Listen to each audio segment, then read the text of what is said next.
የብልጽግና ፓርቲ በአጭር ጊዜያት ውስጥ ኢትዮጵያን ከተረጅነት በማላቀቅ ወደ ተሟላ ሉዓላዊነት ለማሸጋገር የሚያስችሉ በርካታ ስኬቶች ማስመዝገቡን በምክትል ጠቅላይ ሚኒስትር ማዕረግ የዲሞክራሲ ስርዓት ግንባታ ማስተባበሪያ ማዕከል ኃላፊና የብልጽግና ፓርቲ ምክትል ፕሬዝዳንት አደም ፋራህ ተናግረዋል። ፓርቲው ከልዩነት ይልቅ የዜጎች አንድነት በመሆን ቅቡልነት ያለው ሀገረ መንግስት ለመገንባት ችግሮች በሰላማዊ መንገድ እንዲፈቱ ልዩ ትኩረት ሰጥቶ እየሰራ መሆኑንም ነው የተናገሩት። በዚህም ህዝብ ሲያነሳቸው የነበሩ ፖለቲካዊ፣ ማህበራዊና ኢኮኖሚያዊ ስብራቶች ለውጡ እንዲመጣ ያደረጉ ገፊ ምክንያቶች ስለመሆናቸውም አብራርተዋል። በብልጽግና ፓርቲ መሪነት የለውጡ መንግስት የኢትዮጵያን ታሪካዊና አሁናዊ ችግሮች በመለየትም ዘላቂ መፍትሄ ለመስጠት በቂ ትንተና አድርጎ ወደ ስራ ስለመግባቱም አስረድተዋል።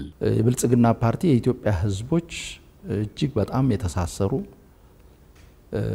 ከሚለያዩአቸው ጉዳዮች ይልቅ አንድ የሚያደርጓቸው ጉዳዮች የሚበዙበት የአንዱን ችግር ለመፍታት ጥረት ስናደርግ የሌላውንም ከግምት ውስጥ ማስገባት የሚጠይቅ ካልሆነ የአንድን ማህበረሰብ የአንድን አካባቢ ችግር ለመፍታት ምን ወስደው የመፍትሄ እርምጃ ዘላቂ መፍትሄ ማይሰጥበት ሁኔታ እንዳለ በትክክል ያምናል። ስለዚህ አንዱ መሰረታዊ ይዞ የመጣው ጉዳይ ይሄ ነው ማለት ነው። በተለይም አሳታፊና አካታች የፖለቲካ ምህዳር እንዲፈጠር ፓርቲው በግንባር ቀደምነት አርአያ በመሆኑም ጭምር በርካታ ስራዎች ማከናወኑን አስረድተዋል። ላብነትም በስድስተኛው ሀገራዊ ምርጫ ብልጽግና ፓርቲ በአብላጫ ድምጽ አሸንፎ መንግስት የመመስረት ህገ መንግስታዊ መብት ቢያገኝም የተለያዩ የፖለቲካ ፓርቲዎችን በተለያዩ የአመራር ደረጃዎች ላይ ማሳተፉን አስታውሰዋል። ይህም በኢትዮጵያ የፖለቲካ ስርዓት ውስጥ አዲስ ምዕራፍ የከፈተ ስለመሆኑም ያብራራሉ። የተፎካካሪ ፖለቲካ ፓርቲዎችን በመንግስት መስራታ ሂደት ላይ ማሳተፍ በተለያዩ መንግስታዊ ኃላፊነቶች ላይ ማሳተፍ በሀገራችን የትብብር ባህል እንዲዳብር ትልቅ አስተዋጽኦ አበርክቷል።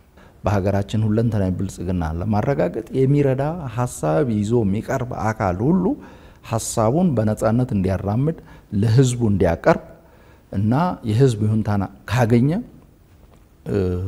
ኢትዮጵያን የመምራት እድል እንዲኖረው የሚፈቅድ በመልቲ ፓርቲ ሲስተም በመድበለ ፓርቲ ስርዓት ላይ ጽኑ እምነት ያለው ፓርቲ ነው።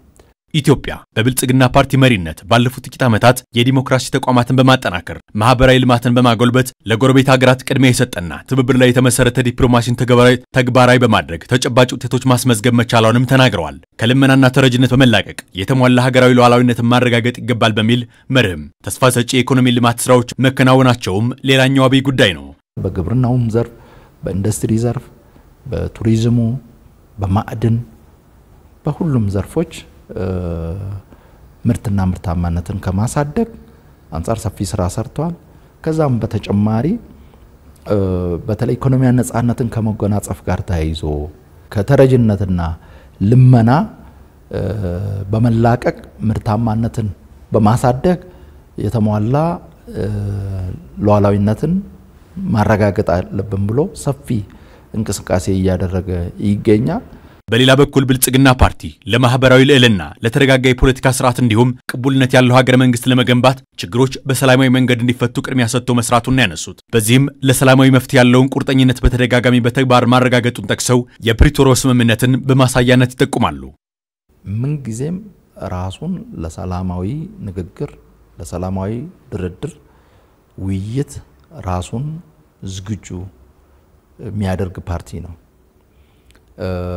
ከዚህ አንፃር ለአብነት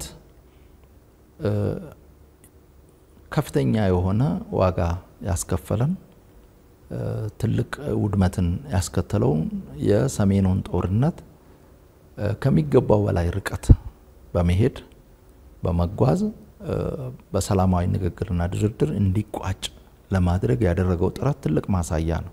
በአፍሪካ ግዙፍ ፓርቲ የሆነ የብልጽግና ፓርቲ ከኢትዮጵያ አልፎ አፍሪካዊና ዓለም አቀፋዊ ግንኙነቶችን በማጠናከር ለፍትሃዊና የጋራ ተጠቃሚነት እየሰራ መሆኑንም ተናግረዋል። በቀጣይም ፓርቲው መሰል አህጉራዊና ዓለም አቀፋዊ ግንኙነቶችን አጠናክሮ እንደሚቀጥልም ነው አቶ አደም ፋራህ ከኢትዮጵያ ዜና አገልግሎት ጋር በነበራቸው ቆይታ የገለጹት።